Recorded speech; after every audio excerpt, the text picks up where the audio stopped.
Welcome to the Longevity and Lifestyle Podcast. I am Claudia from Brizelager, your host, here to uncover the groundbreaking strategies and tools for you to be at your best every day. If you want to get top tips, insights, and strategies from me on optimizing your life, health, and business, grab my weekly newsletter by going to llinsider.com today. My guest today is Kim Raine. Kim is an entrepreneur's ADHD performance coach, author of Square Pegs, Self-Discovery for Women with ADHD, the creator of ADHD Business Mastery, the founder of ADHD Business Collective, and the proud and relieved owner of a late ADHD diagnosis. I love that.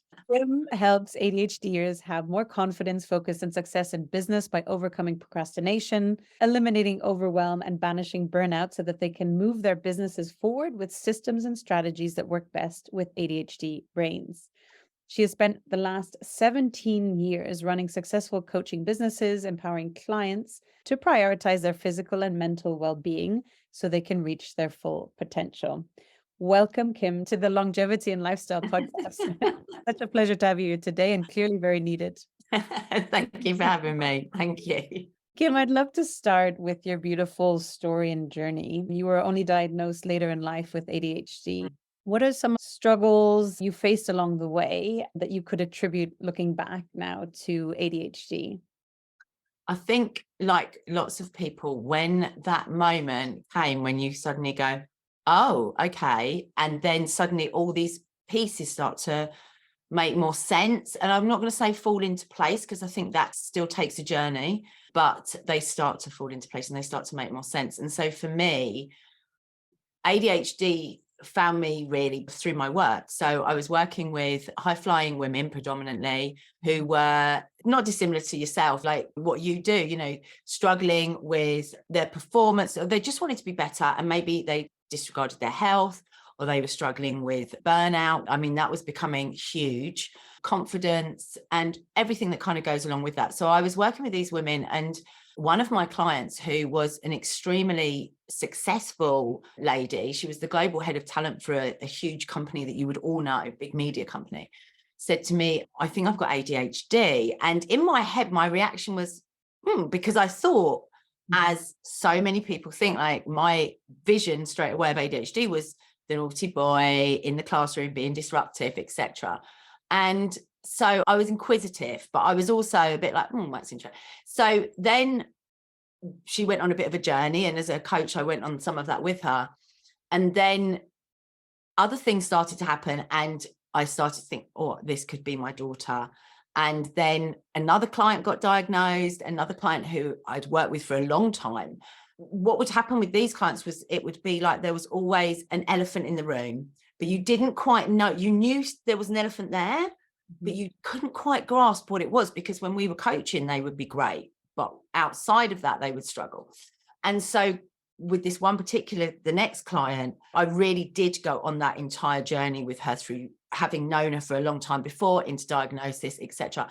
And of course, as I was doing it, I was just recognizing myself. And I said to my husband one day, I read out a list of time, emotional dysregulation, distraction, impulsivity, all of the things. And actually was thinking of my daughter at that point. I'm sure we'll talk about it, but you spend a lot of time looking for an answer. I think a lot of women have spent that time. And I was doing that for my daughter. So anyways, I read out this list, and I said to my husband, who does that sound like? And I was so excited. And he went, you. He said, that's you. And I was like, oh. And it just kind of went from there.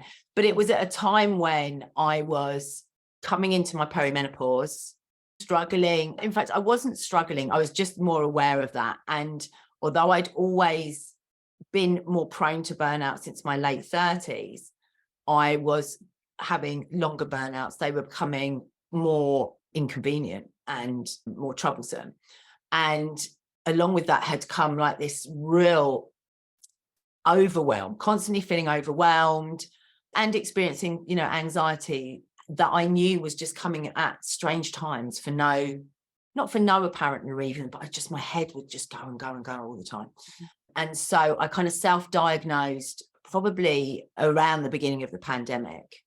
And then I didn't really get a diagnosis. But what also happened at that same time was as I'd gone through this now with my clients, and now obviously I've got ADHD, so I'm like hyper focused, reading everything I can, really sucking everything up. I started to see it in other clients as well. And, you know, I'm not a psychiatrist. It's not for me to go pointing my finger, but if someone's working with me and continually struggling, and I can see, you know, it's just this overwhelmed, frazzled, burnt out, and just kind of can't quite, they get it. And then it just goes through their fingers again. And like one of the ladies was like 62, 63 and had been seeing, you know, a psychiatrist for years. And she said to me, well, no, Kim, she said, because my psychiatrist would have picked that up. And I said, well, let's just have a conversation with him, because she had general anxiety disorder. It was they were looking at a bipolar diagnosis. And I said, let's just have the conversation. And from there, she came back a week later and said, he's going to refer me. And 6 weeks later, she said, I've got ADHD. And so, you know, that journey for me was I was learning so much, because I was learning it from what I was reading from the textbooks, but anecdotally. And I say now, you know, I've been coaching 17 years officially, as in went and got qualified, or, you know, went and did my ADHD certification was about 18 months ago. Unofficially coaching ADHD probably for 5 years in that journey. But unknowingly, I could see I've been coaching it in some women for 17 years, you know, it was coming up. So yeah, that was kind of how it all came about. What was the biggest aha moment, or some of the biggest insights when you got your diagnosis? What were the changes then that happened for you? So I was in the camp for a long time that I didn't really need a diagnosis, because I knew what I had, I knew what I was doing. And then came the point of also wanting to do my work. And I just wanted to know then. And once I got the diagnosis, I didn't think it would make a difference, but it does make a difference. And I really encourage women to investigate a diagnosis. I have a lot of women get in touch with me going, I don't know if it's worth getting a diagnosis. I don't think I need a diagnosis. For me, it showed me a few things. I could see, I mean, like looking back it was everywhere, you know, in my life. I could just see so many times, impulsive times. Some of it was good. It wasn't all bad, you know, and actually I could see the good ADHD part, but I could also see the parts where, yeah, it had cost me in various areas. And I remember saying to my husband one day, I was telling a story, and I said, oh my gosh, that was ADHD. And he said to me, Kim, everything isn't suddenly ADHD. And I said, well, but it is to me. I said, it is to me, because I was 48 at that point. And I think that time between self-diagnosis and official diagnosis, there's a lot of gaslighting. There's a lot of, you know, oh, but maybe I'm just a bit lazy. I just need to pull myself together, all of that sort of stuff.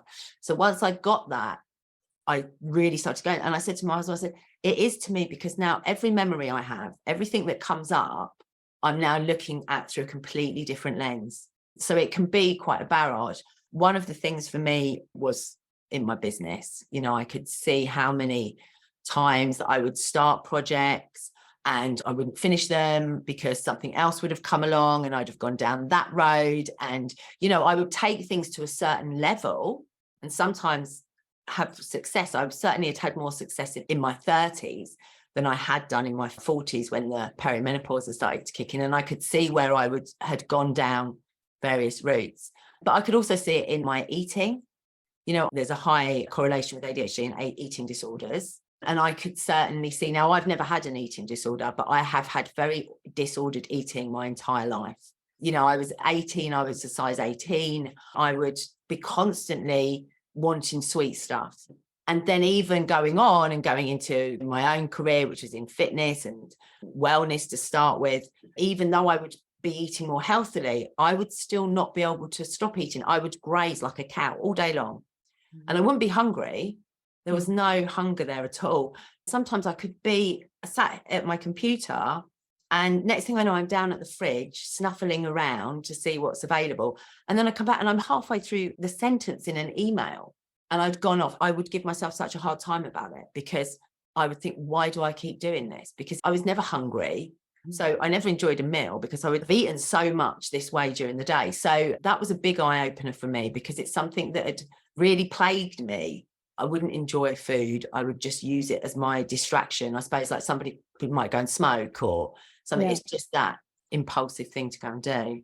Do you think it was distraction, or do you think it's like the dopamine hit, or With regards to the food, food? Yeah. um, in later life, I think it was the distraction and the impulsivity and the need to do something, the need to move, Yeah. the need to maybe get up and change my energy.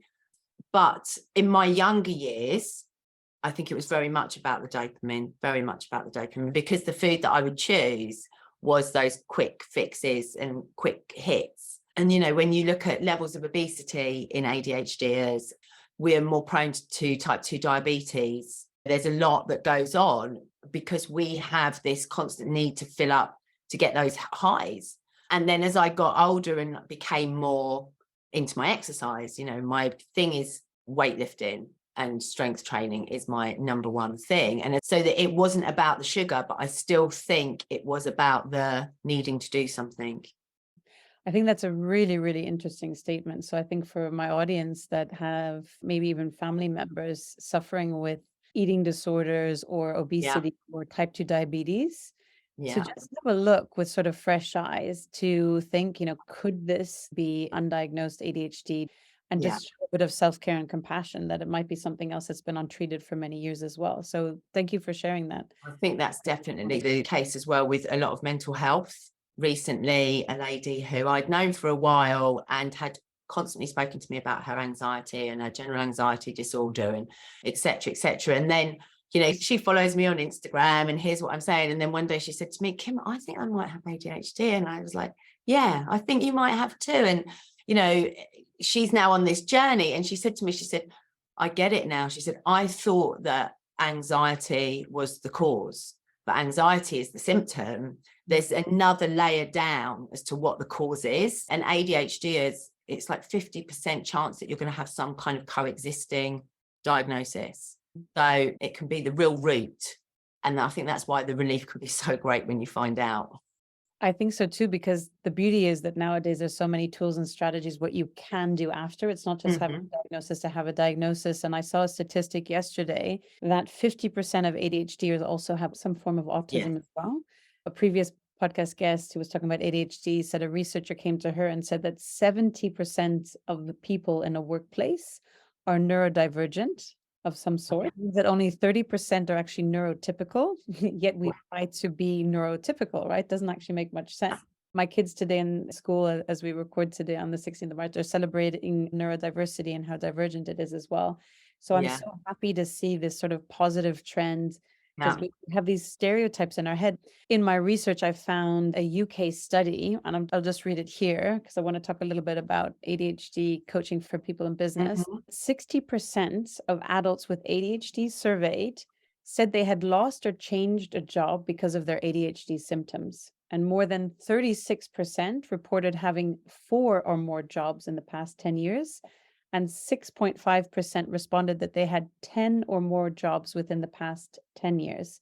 This is according to the ADHD Awareness Coalition. Finding the right career and asking for some minor accommodations on the job can be the keys to achieving success in the workplace. And so if people listening and watching are someone who feels like they've failed because they haven't held down the same job for 10, 15, 20 years, well, there might be an underlying reason that you haven't thought about yet. So I'd love to explore a bit more about the work you're doing as an ADHD coach for entrepreneurs. Can you expand on how you help your clients, specifically with ADHD, really thrive in the workplace, either if they're working for themselves and managing people or in different work environments? I do think that coaching is really critical for ADHDers. I really do believe that, because I think that there are parts like where you say about having had so many different careers and, you know, in the entrepreneurial space, well, in some ways, that's part of our beauty, is that we're ingenious. We come up with new ideas. We're dynamic. We can change quickly. We can do all of these things that can also be our downfall as well. And it can also mean we can get bored in jobs. I remember saying before, you know, about a business I had, if this was a job, I would have left years ago. I just would never have stayed in one place for that amount of time. It would just have bored me. That was the truth. So I think there's that side to it. I think that there's a part of us that will always be looking for the next thing. And so actually, sometimes it's not necessary that you've left the job, but it's just that you've got bored and you want to move on. Now that in some ways can be a good thing, but in other ways it can mean that you don't actually ever climb, or you don't build the business, or you don't get to the place where you actually could be, because you kind of go off on these tangents. So I think when I work with entrepreneurs, it's really, first of all, is getting to the heart of what they're passionate about and what they want and what their strengths are as well. Because when we are in flow, when we are playing to our strengths, and some of the people that I work with, they really struggle with that question. What are your strengths? What are the things that you are good at? Because they've spent their lifetime feeling and looking around at others and thinking, you know, I'm not good enough, or how do I keep missing that deadline? Why can't I get this right? Why do I keep forgetting that? And so it can be really difficult. So I think the first thing is for us to think about where we are in flow and where our strengths are. Because when we are playing to our strengths, the chemistry in our brain changes. You know, dopamine, the excitement of getting up and doing something that you're passionate about fires up your brain. If you're getting up and going to an office where you are doing something that you don't like, or you're in an environment that isn't safe, or you feel judged, or any of those things, you know, you're going to find that your ADHD symptoms are going to be more symptomatic. And that's probably in the home and all sorts of environments. You know, we need certain environments to feel calm and to feel in flow. And then when we do, we can go to that, the superpower, you know, the hyperfocus part of it, but that can be deadly as well. I'm sure we'll talk about that if not used in the right way. So that's the first thing, I think, to make sure that you're playing to your strengths. The second thing is self-compassion as well. Like if you had lots of different jobs, then now you're probably understanding why. And we aren't great at tying up loose ends. So with my guys, I really get out of them where we really want to be going, and then to create a really simple plan. I call it setting the sat nav of like, okay, this is what we really want and this is how we get there. But what can happen is, because of our executive functioning, everything can come in as equally as important to us. Then we can get overwhelmed as to what's the important stuff that's going to move the dial forward, what's the stuff that's just going to maybe make us feel good, like ticking off the to-do list. So it's then having that plan and structure and strategy, and then making sure that you are constantly checking in with it. And if it needs recalibrating, then fine. But is this because something more interesting to come along? Or is this because actually that needs to be a part of the plan? And then giving, you know, we're verbal processors. So it's having someone that you can take that space to work through ideas and what's working and what's not, and come up with ideas and strategies. And I think that there are lots of strategies that we can use. We can use brown noise. It's vital to make sure that your environment isn't cluttered. If you are struggling at work, you can use noise cancelling headphones, speak to the HR department. There's so much support there now to move forward. But we can have all these strategies, but actually, like you were just saying about neurodiversity is so diverse and there's so many aspects to any one person. So actually, it's not assuming that the strategy that works for somebody else is going to work for you. Mm-hmm. So it's really about getting to know yourself and think, where do I work best? What is the environment got to be like? What do I need? What do my conditions need to be like? And how am I best supporting myself? And because the other side to it is, ADHD is something that you can't cure it. If you're lucky enough that medication works for you, or that you can get medication, or you want to try medication, not everybody does, then fantastic. But actually, there's also, and even if you are taking medication, there's things that we can be doing to support our brain outside of our work that have a huge impact on our work. One of the best things that we can do is exercise. 30 minutes of exercise in the morning or before your working day can give you 2 to 3 hours of focus.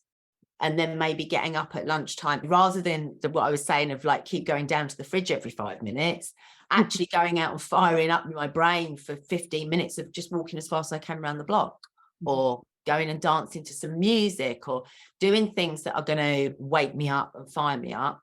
Prioritizing my sleep.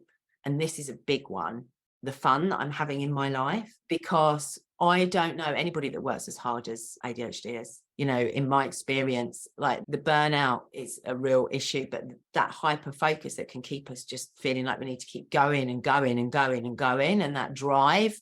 And I can sometimes speak to business owners that have, say, they don't leave the house for days because they're so fixated on what they've got to do, or they've got this project or this launch. And ultimately what happens then is a burnout, a breakdown, a meltdown, something will go, or just basically apathy. And you're like, oh, I don't really care about it anymore anyway. I'm laughing and smiling because I have these moments and things too. And it's so funny to hear it from somebody else and just going like, okay, that was what I was doing there. Yeah. And me too, me too. And I think that I've had them a lot in the past, far more than I do now. But I'm not going to sit here and tell you that I don't have those times myself. But I have better strategies that I know work for me. And definitely I know that when my self-care is good, when I'm getting enough sleep, a lot of ADHDers will have this burst of energy at the end of the day. Do you get it? Yep. I can Like, oh, finally, it's so calm and quiet. I can finally yes. do these things that I wanted to do. Peace at last, exactly. And you can think, and the house is quiet, and there's no pings and notifications.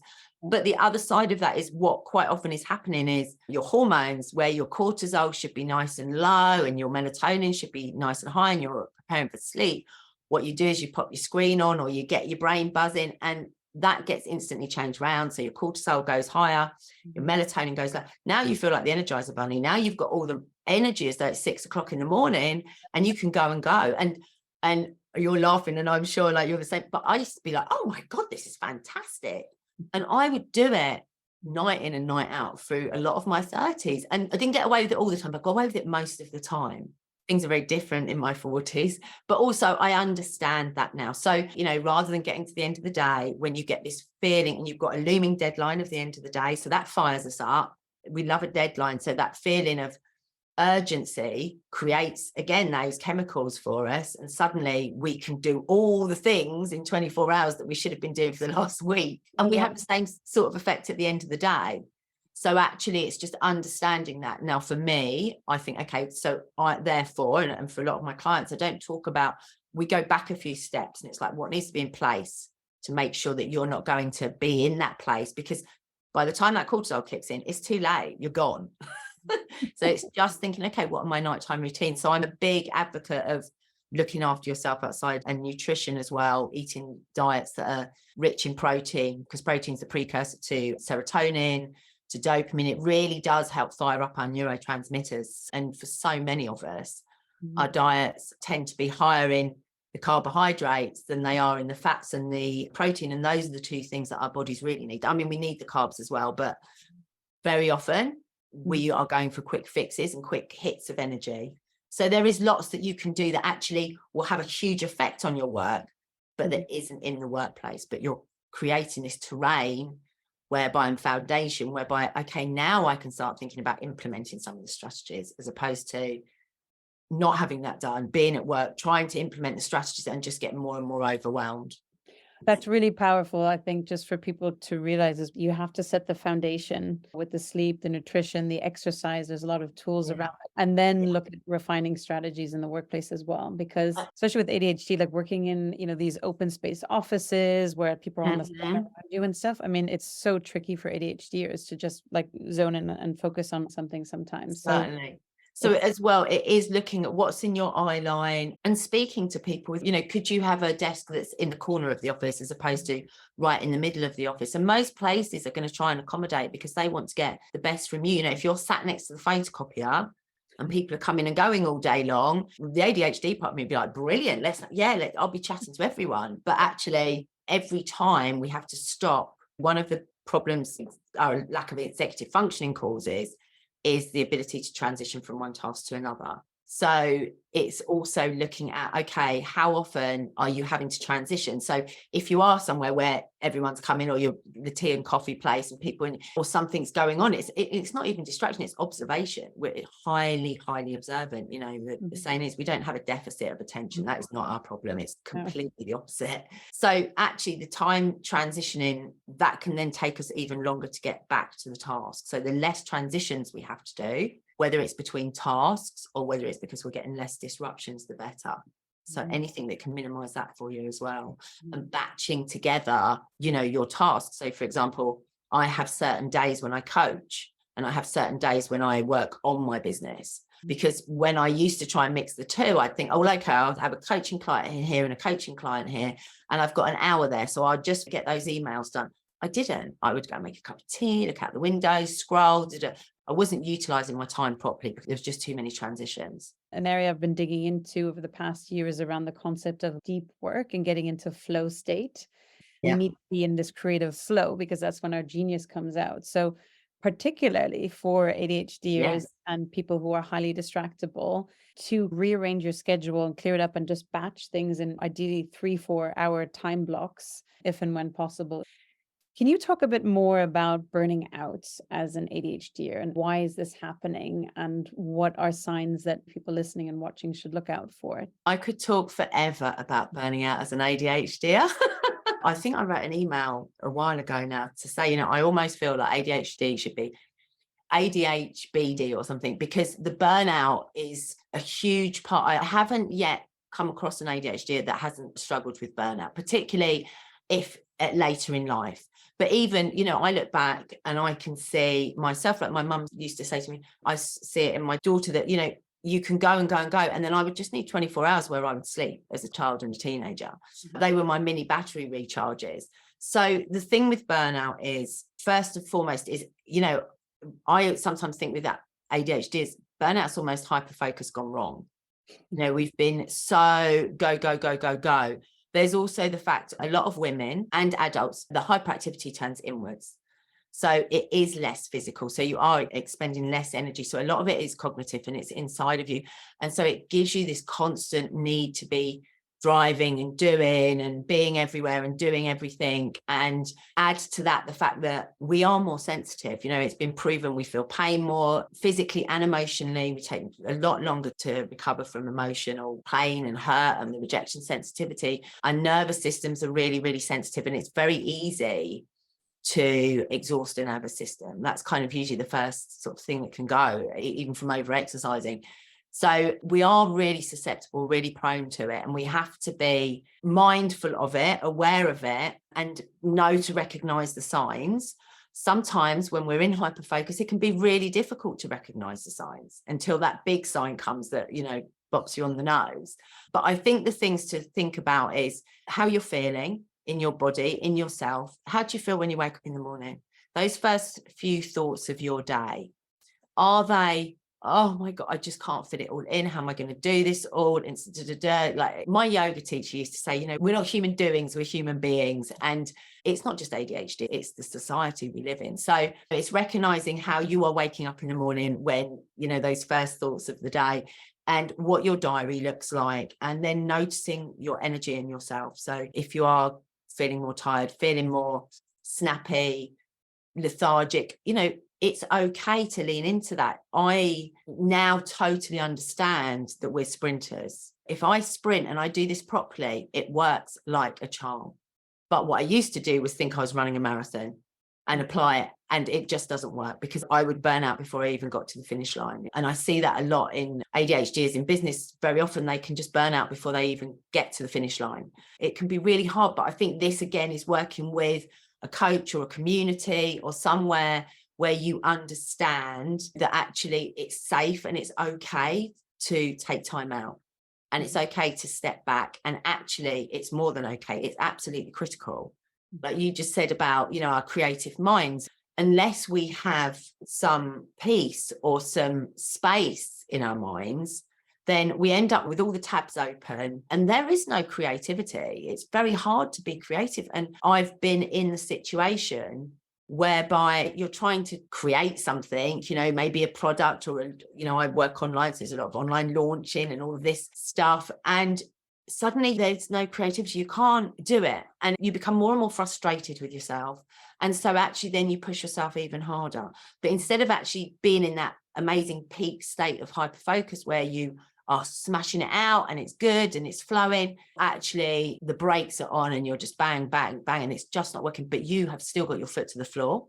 You're still sat at your desk for all day and you're still burning the midnight oil and skipping the workouts and all of those things, and actually really not going anywhere fast.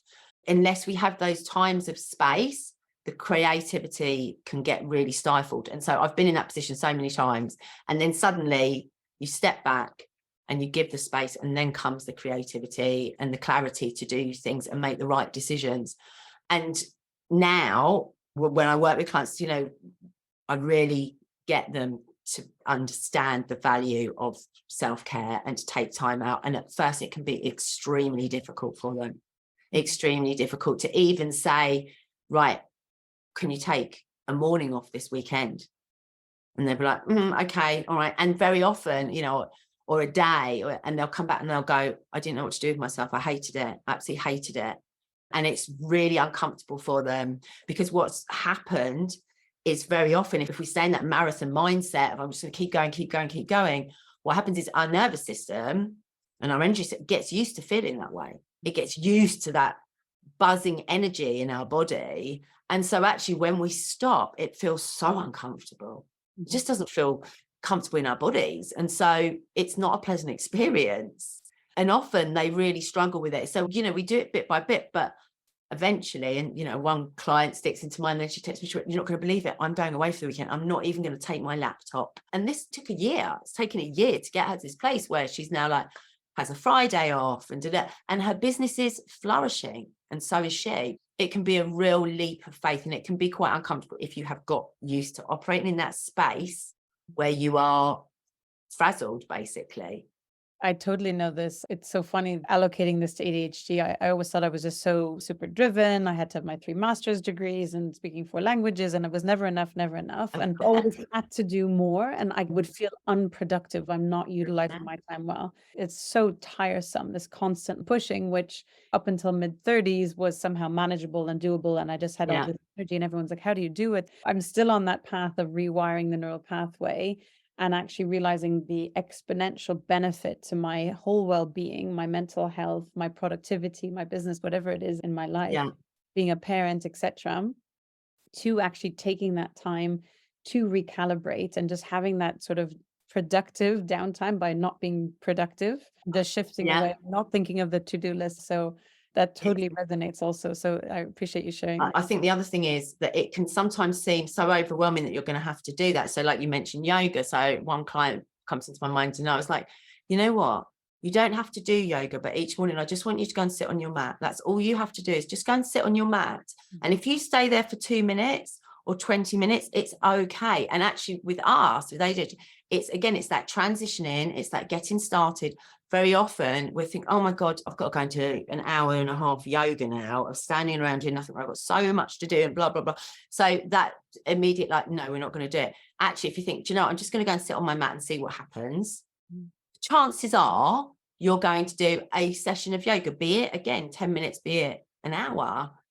You're going to get moving, but you have to take it there slowly. And one other thing that I just wanted to mention about burnout, because I've experienced this as well, and I see it a lot, is that then what can happen when you get back on an even keel, when you get yourself back, the other thing that I've seen happening is you then have a tendency that you will hold yourself back because of the fear of burning out again. And a lot of people, women that I work, have been to kind of like rock bottom sort of burnout. So I've been there for sure. I can think of one real time, and it took months and months and months and months to recover. Well, in fact, I think it took a good 2 years to get back on to any level. And then the fear of, what if that happens again? If I push myself too far, if I stretch too far, what if that happens again? And so actually then they're playing small and keeping themselves small with the fear of, what if that happens again? So the ultimate outcome is to learn you can do it, but you have to play by some rules. And the rules are, you can't do it all the time. You pick, and you either side of it, you absolutely prioritize your self-care. But if, you know, there's a window whereby, you know, you're having a busy month, but you put other things in around it, you're probably going to smash it.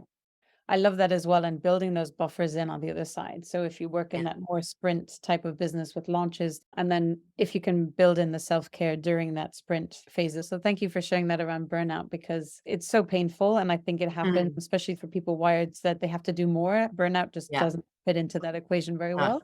No, and it can come with real shame as well, like real shame and embarrassment. So what are some strategies you recommend to overcome procrastination? First of all, are you procrastinating because you're not interested? You know, we struggle. If we're not interested in what we're doing, we really, really struggle to do it. And even if it's important, we probably struggle even more. And that's one of the things that neurotypical people can do, important things they don't want to do. We really, really struggle with that. So it's, first of all, understanding the tasks that you are going to struggle with And there's a couple of things. So I have in my membership, we have body doubling sessions, or, co-working sessions as well, whereby actually we'll get on the call, we'll all be together, no one will be talking, everyone will be working. But body doubling is something that's been proven to work really well for ADHDers. I say proven, anecdotally proven. There's a lot of anecdotal evidence around it. I looked and I haven't found any sort of research around it as such yet, but a lot of anecdotal evidence. So even if that's something whereby you may notice that you find it easy to do tasks when somebody's in the house, it gives us that bit of extra accountability. So those sorts of things, but also, again, it's your environment. So I have a process as well. It's taking a moment to pause, to think about, actually, are you procrastinating? Because sometimes procrastination can be protection. You are burning out. I can't do this anymore. I'm not doing it. So no. And then you're beating what is wrong with me? Come on, come on, come on. And, the brain is just like, no, I'm done. I'm out of it. And then there's noticing other forms of procrastination, like perfectionism. Perfecting is huge procrastination. Planning can be procrastination. So very often, most people don't sit there and think, oh, I'm really procrastinating, just doing nothing. They're usually doing something that feels good. So what can you do that is going to make you feel good and then maybe help you get on with the task? So it might be, okay, I have got to go and do my accounts this afternoon. I know I've got to do it. So another thing I do with my guys, I've just given them my group program, this homework this week, is create yourself a feel-good playlist of the songs that lift you up, that make you feel good, that maybe remind you of good times, and put that on for 15 minutes. Procrastinate for 15 minutes, around the house, procrastinating, doing anything but the task. And then have your timer set and go to a space whereby you are clear of clutter, the door is shut, the phone, this is key, the phone is not in the room. Our phones are such a distraction for us. There's been so much research that even if it's on the desk next to you, you are going to pick it up far more than if it's out of your eyesight. So get it out your line of sight if you can't get it completely out of your office. And the other thing is, try not to multitask, because that, again, can just be procrastination. It takes time for the transitions, makes everything harder. And using a timer. So I have like these timers that we use whereby you can see the time passing and actually say, do you know what? I'm going to put 20 minutes on the timer and I'm just going to start it. And I always say to my guys, right, all you have to do is 3 minutes. Or it's like the whole go to your mat thing. It's like, don't think about the task, because what we do is we overestimate how long the tasks we don't want to do are going to take. And we severely underestimate the tasks that we do want to do and we love and enjoy are going to take, which is why often sometimes we can get lost in doing stuff that's maybe not great. And someone might be waiting for us, like, come on, what are you doing? What are you doing? I'm just doing this. I'm just doing this.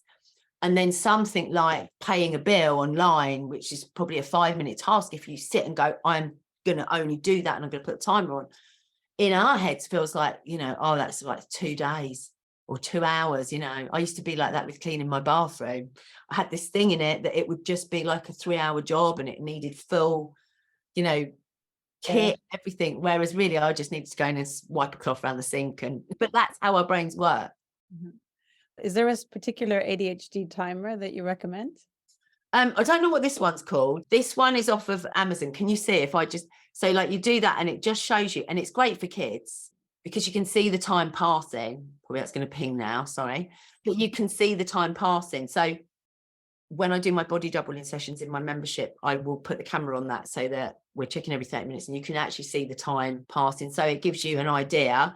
You can use your phone, but again, if you can get off your phone as much as possible, they really are. I mean, we know for anybody how addictive phones are, how damaging they can be when there's no kind of boundaries around them. But for ADHDers, even more so. Social media is kryptonite for us. So anything that keeps you off your phone.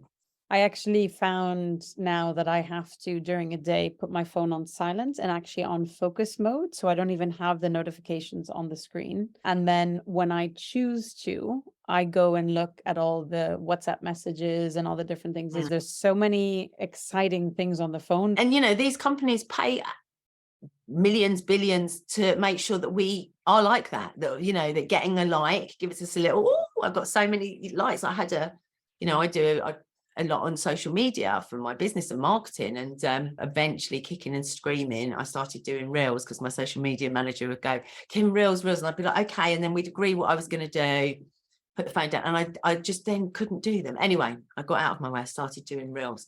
Great. And then you start getting views. And before I knew where I was going in every 5 minutes. Oh, how many views has it got? How many likes has it got? And I just thought suddenly, what are you doing? This is taking up your whole day, because it's so addictive. So yeah, now I'm the same. I don't have any notifications come up. I just go in and periodically. You touched on before also around the hyper focus that ADHDers have. And you were also mentioning about it being a superpower, but it can also negatively impact us. Can you expand on that a bit more? So ADHD is paradoxical. When I wrote the book, I said to my mum, I said, oh, can you see if you've got any old school reports of mine?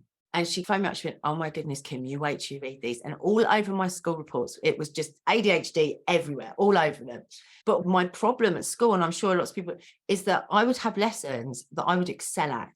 I would be, I would be model student, Kim's this, Kim's that. So actually then I would have other lessons where I would just not do very well at all. And I would be quite disruptive because, and I carry quite a lot of shame about, I didn't want to be a nasty person, but I was a pain in the butt.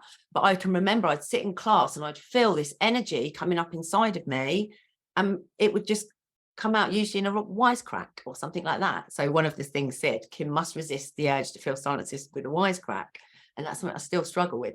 But what I'm saying is that so you have, these two sides of everything. You can have things that you do hyper focus on and be amazing at, and you can have things that actually then you can't get any focus on whatsoever. And that can be really confusing for people around you, because they're like, well, hang on a minute, you're just not interested in doing X, Y, and Z, or you just can't be bothered, or you're lazy. But then also we can have the hyper focus, like we just spoke about, where it kind of goes wrong and it takes us over. And I say, like, then ADHD is kind of driving the bus. It's like, yeah, let's go and foot to the floor, let's go, everyone. You can almost know that it's happening, and your body and your energy is taken on with it, and you have this really awful buzzing, not great energy that can then manifest itself in your body. So I think that when you understand, it's going back to the sprinting metaphor again, when you understand that, it can be really valuable. And then it's knowing what you need to be able to create some hyper focus. So, how frustrating is it? I'm sure you've experienced this, when you think, right, well, come on then, hyper focus, I could do with you now. I need you now. And actually hyper focus is nowhere to be seen. Actually, it's looking at what can we do to improve our environment, and going back to the things that we were saying before, of making sure that we've got that environment, that we've got the space, that we're maybe focusing on one thing as opposed to trying to do all the things, and making sure that we've got a safe and quiet environment that, we can really thrive in, that we don't feel judged, and all of these things. But I think as well with hyperfocus, for me, when I sort of think, okay, I really need to do this, I make sure that I've got space in my diary. I set aside the time, and I will think, actually, I'm going to have a workout this morning, or I'm going to go for a walk, and then I'm going to have this time, and then it's all distractions off. And sometimes I have to kind of wait for the hyper focus to catch me up, but I know the more I do towards it, the more I do to make sure that I'm doing something that I love and I'm passionate about. We can't have that all the time, but that even if what I'm doing I don't love and I'm not passionate about, but plays to the bigger picture, then I keep that in mind as well, because that helps me think, do you know what, like, so when I was writing the book, and the first parts of the book were like easy peasy, I was so hyper focused, my fingers were like, tap tap tap tap tap tap, this is great. And then comes editing, and you think, okay, and I thought, right, I know this is going to be hard, I know this is not going to be my thing, it's tying up loose ends, off it goes, and then it comes back, and then it goes off, and then it was like a boomerang, and every time it came back, it just got harder and harder and harder. And hyper focus was nowhere to be seen. And I can remember sitting there one day and just my whole body wanted to move. But in the end, what I had to use then was, when hyperfocus wasn't around, was like, actually, if you do this, you are going to have a published book. And you have to think about that to get you through, as opposed to when hyperfocus is nowhere to be seen, it's like, okay, what's the bigger picture? What am I doing this for? And having that goal in mind, but definitely setting the environment is absolutely key as well. That's really, really good advice. I'd love if you could share a bit more about your book, Square Pegs. So, why did you write it in the first place, and what do you share in the book? I wanted to write a book and I knew that it was going to be a coaching book. And I actually 3/4 wrote the book for women in menopause because that was kind of where I was. And it was about burnout and all these things. And then along came this whole new experience, this whole unveiling of this part of my life and my client's life that I hadn't seen before. And so then I could see all these other things that were coming out. And first of all, I remember thinking to myself, all right, okay, if I'm going to retrain as an ADHD coach, it's all like new stuff and everything. And then once I did it, I was like, oh, actually, this is the same stuff. And what I was realizing was that the women that were getting diagnosed, there were so many stories, there were so many beliefs, there were so many strategies, there were good, bad habits, experiences that had come from living life with undiagnosed ADHD, you know, from never quite maybe fitting in or never quite keeping up, and just this constant conversation and beliefs that would go around in your head. And so actually I then would use the coaching strategies, but now with the ADHD awareness, I've always been a believer in, you know, you've got to get rid and reprogram some of those beliefs, look at the stories. So the book was very much to take women that had got a late diagnosis on that kind of journey of self-discovery, of allowing them to sort of step back and think, okay, what's me and what's ADHD? And I say it's not the book to go for if you want the utmost latest science on ADHD. I'm not the person to do that. It's very much about what I know about ADHD, which we talk about, you know, why it's different in women. We talk about the differences in our brains, hormones, of course, they play a huge part that make our symptoms so different, society and the expectations and all of those things. But yeah, so it is a book for women with ADHD as opposed to a book on ADHD. But I've had so much feedback from women that say, I've just cried my eyes through the first chapter because suddenly they aren't alone and they can suddenly see that they are valid. And, you know, that, yeah, maybe it is something a bit more than just shortcomings in them, because a lot of ADHD traits and symptoms can also be like personality traits. You know, everyone's a bit disorganized sometimes, everyone's a bit, you know, can be a bit fiery or a bit forgetful, all of these things. But actually when it's ADHD, it's on a different level. So yeah, it's been quite amazing, really. What are some bad recommendations that you hear in the ADHD space when clients come to you and you're like, okay, that is bad advice. Don't don't listen to that. What are some of the things that you've come across? I've heard some stuff where clients have spent time, money, effort, energy invested in things that not knowing. So for example, like very often when clients come to me, they would have spent thousands on programs and courses, maybe within their business, maybe self-help, maybe health and well-being, where they're trying to find the answer. Again, I've done this, I've done everything, I'm the textbook, but you know, and actually, so I've heard some stuff that's unfortunate with that. Like the other day, literally a lady that came on board as a new client, she spent thousands and thousands with a coach, and the coach had said to her, you know, you just don't want it badly enough. You just don't want it badly enough. And, you know, I'd said to this lady, oh, where's your business page? Show me everything. And she said, oh, I haven't got one. She said, because that to me was, I just stopped at that point. So I think there's a lot of bad stuff, but then when you don't know you've got ADHD. So you're going to keep looking. And I think what is happening, and I think it's okay, but I think it needs to be very clearly defined, is that a lot of ADHD people are working with ADHDers in their chosen field. And that's great. But I think we need to be really aware of, if you know ADHD in yourself or your child or it's neurodiverse, there is so many different factors, and actually it's understanding what ADHD really is. So I think that there's not necessarily bad advice, but I think that there's a danger of some people doing that and the lines getting blurred from being a therapist, a coach, a business strategist, whatever it is with ADHD, compared to I'm an ADHD trained therapist, because that's something I think could get murky as things go on. But having said that, I'm all for those people sharing their experiences and serving those clients as a community. But just, yeah, I hope that there's going to be more ADHD awareness training for people that can just go and find out how it presents across the board, so that you are able to look at it from a bigger picture. I think there's also the other thing is this idea that if you go on medication, everything's going to be okay, because I think that can be really damaging. And I think that for a lot of people, it can be a real game changer and really life changing. I've worked with some clients who've had terrible experiences on it, and probably it's not for them. And it can be really quite devastating when you get this diagnosis, you're going to get the medication, everything's going to be great, fantastic. And either it doesn't work or it works, but remembering that medication is only ever going to level the playing field. It's not going to give you an advantage. Where I train, the saying is, pills don't make skills. You would still want to be doing all the things that implementing the strategies, looking after the self-care and all of those sorts of things. So I think that's another thing that can be quite disappointing for a lot of people when they kind of get to that point. It can sometimes not be quite what you think it's going to be, or not as amazing as you think it's going to be. Thank you. Yeah, no, I think that's really helpful for people to understand. It's not the magic pill, right? Yeah. Like, oh, it's going to solve all my problems and everything's going to be great. Well, you still have to put in the work, you still have to manage it. And, there's obviously side effects of medication as well. And as you said, it's not for everybody. So understanding what sort of the bouquet of options of strategies and tools are, trying them, and then I guess seeing what works really well. Some of the learnings or insights that your clients you work with have found the most valuable, would you say? So definitely self-compassion, validation.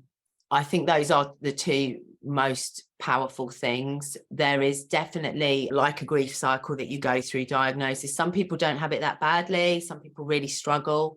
And there is a journey that you can go through. But, I watch clients, it comes to a point where they do get into their flow because they become more accepting of who they are. So the conversation, I've had clients say to me, I think I've just got a bit more ADHD since getting my diagnosis. Like my ADHD seems to have got worse. And what I've realized is in most cases, it's not getting worse. It's just, you're more aware of it, but also you're more accepting of it. So when something happens, like you go to a meeting and someone says, oh, Kim, have you got those figures that you said you were going to bring? And you suddenly think, oh, cross, I've not got the figures. I've not got the figures. Actually, you think, oh my God, bloody ADHD, I haven't got those figures. Whereas before you might think, what is wrong with me? Why can't I pull myself together? This is so embarrassing. You're just going to think, oh, that's just typical of Kim. We all knew she wouldn't have the figures. The whole conversation in the head can be so different.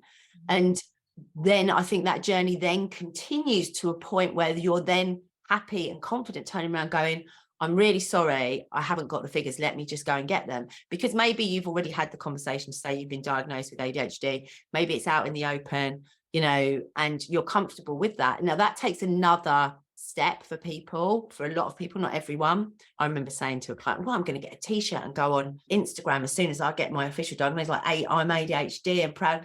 And actually that is not how I felt at all. I actually thought, do you know what? I don't want to tell anyone at the moment. And I didn't for a little while. And I do say to clients that are going on that journey, actually, I think it's important to wait till you feel strong in yourself so that you are ready to advocate for yourself, because it can lead to conversations with people that are going to turn around and go, as was my first reaction with my first, like, what do you mean you've got ADHD? You've not got ADHD. Or, I hear this, oh, everyone's got ADHD. Or, oh, yeah, well, it's really fashionable now. Or, oh, yeah, well, does it even exist? And it can be really hurtful and another chink in your armor when you come to this person with this eureka. It might be a parent, a partner, a colleague. So I do say to people, actually, just wait till you're ready to advocate for yourself, because actually, whatever that person says, they just don't know yet. They just don't understand, but it can be quite helpful. So yeah, Kim, for my listeners interested in understanding ADHD and also ADHD in the workplace better, what online resources and books would you recommend they start with? Definitely start with my book. If you're a female and you've just come to ADHD, I think it's probably quite a nice introduction, if you like. It's a bit of an all-rounder. I think, one of my go-tos would be Ed Hallowell's books. So his latest one is ADHD 2.0. I think that's a really good book with some great science behind it. A real go-to. Sari Solden, ADHD in Women, is a really amazing book. And, I will say now that was a great read for me personally on my journey. It's, been phenomenal. Another one that I read, who is an absolute someone I think the world of, is Gabor Mate. Dr. Gabor Mate wrote Scattered Minds. It's a tough read and he doesn't pull any punches in terms of, there's a lot of like ADHD is highly hereditary, which is nice and convenient. It's nice and easy. It's genetic. But actually, he's more like, well, is there a specific gene? And actually, is it more to do with your upbringing or how you've brought up your child? It's quite a raw look in some places. That book I read quite early on. In fact, that was the first book I read. And it was my realization about my daughter. And most time I was in floods of tears till my husband said, can you stop reading that book? I know, because it brings up an emotional roller coaster. I remember when I started down the rabbit hole with my daughter in September, because a pediatrician raised the question, and I was reading things and it was really touching me emotionally. I'm like, why am I getting so upset about it? And I was like, this is me. And I guess it was also sort of feeling the pent up emotion from all the years of like being tough on myself, I have to try harder, work hard, like I'm not perfect enough in this, and just this pushing and struggle. So I think that really, came through when I was reading all this literature as well. And I was like, why am I so upset about this? I was like, oh, okay, interesting, right? It's the amount of masking we all do as well. And I most, not just women, men do as well. Like the things that we're constantly doing to cover up and to keep going. So yeah. Yeah, so important. Where can people follow you and learn what you're up to? What are your social handles, your websites? So Instagram, I'm the Entrepreneur's ADHD Coach, and I have a community on Facebook, ADHD Brains in Business. This is my Facebook group, so come over there. That's quite a good community, and there's always questions in there, and it's really growing. It's full of ADHDers in business, so it's really dynamic. And then Kim Raine Coaching is my website. You can come and find everything over there. Wonderful. And we'll link all of those in the show notes. Kim, do you have a final ask, recommendation, or any parting thoughts or message for my audience today? I think my parting message would be a tagline that I kind of came up with. I talk about it in the book, sat on a beach in LA, when I really realized, I spoke about not wanting to tell people about my ADHD when I actually got diagnosed. And there was a moment on this beach, and I was sat in a circle of 30 entrepreneurs, really high flying, 6 and 7 figure business owners, realizing how many of those people were neurodiverse, and actually realizing that was the point where I needed to step into my ADHD because they needed some help. They were all like, Kim, we need you. And actually realizing that ADHD is something that I don't believe it's a superpower, but I think that there is a lot to be celebrated. And I think, I suddenly realized that I was probably sat on that beach, not in spite of my ADHD, but because of it. I was on a beach in LA doing business with these amazing, we've been down Rodeo Drive all week, and in Beverly Hills, we'd had this amazing time. And I just thought, my goodness me, if we don't start to really lean into and shine, the light on the amazing things ADHDers can do, then, I know for my daughter, for my grandchildren, I don't want them growing up in that world where ADHD is stigmatized. I get a lot of emails or used to get, I'm not so many now, but I think my child has got ADHD, but I don't want to get a diagnosis. I don't want to have the label. I think I've got ADHD, but I don't want the label. And I just remember thinking on that beach, it's about lose the label, wear the badge, particularly like yourself and myself, like all the amazing things we've done. The more you wear your ADHD badge, the more inspirational it's going to be for the next generations that hopefully won't need to read books like mine, because the stories they'd have told themselves would be very, very different. Wear the badge for sure. So beautiful. And yeah, it's about making that shift now for the generations to come, that this is a beautiful thing, and neurodiversity is the way to go as well. Yeah.